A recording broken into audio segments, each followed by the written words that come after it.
Ah oui, là on m'a garni là. Ouais. Je vais commencer par me débarrasser des plus gros. Oh. Star Wars Rebellion, alors j'y ai pas joué, il paraît que c'est un très bon jeu à deux. Je crois que c'est un peu un ressucé de l'Erosuderis, les Résidorus. Mais Star Wars, ça me saoule un peu, j'en ai un peu marre de voir du Star Wars partout, donc... hein.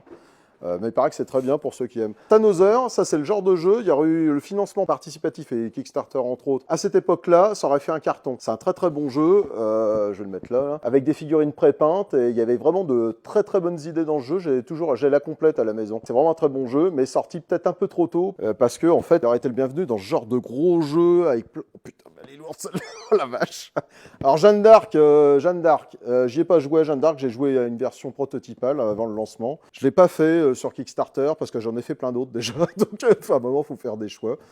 Et puis, mais je crois que j'ai bien fait parce que j'aimerais pas avoir envoyé les jeux à les mettre à la poste. Claustro, Claustro c'est un classique quand même. Moi j'ai fait la totale de la première version. C'était un de mes jeux préférés, ça l'est toujours. Un peu dans le style des Space Hulk à l'époque, mais il n'y en avait pas tant que ça finalement. Là c'est le KS qui a fait Monolith il n'y a pas longtemps sur une nouvelle version, toujours avec Croc aux commandes, mais avec Laurent Pouchin aussi qui lui a fait un petit coup de main. Et Laurent c'est un pote aussi, qui a fait les Trois Petits Cochons entre autres, mais il va sur pas mal de domaines. C'est une très bonne édition, le matos il en jette et les petits ajouts sont vraiment les bienvenus. Si vous n'avez pas Claustro, franchement je vous le conseille parce que le système est vraiment d'enfer, et c'est le cas de le dire. Il n'a pas pris une raid et c'est... Oh purée, oh la vache, faut que je fasse de la muscu. Alors ça c'est mon petit coup de cœur, ça c'est mon jeu de l'année ça. Ça j'ai trop kiffé. Alors genre... Je fais beaucoup de Kickstarter, mais celui-ci, je ne l'ai pas fait, je l'ai complètement loupé.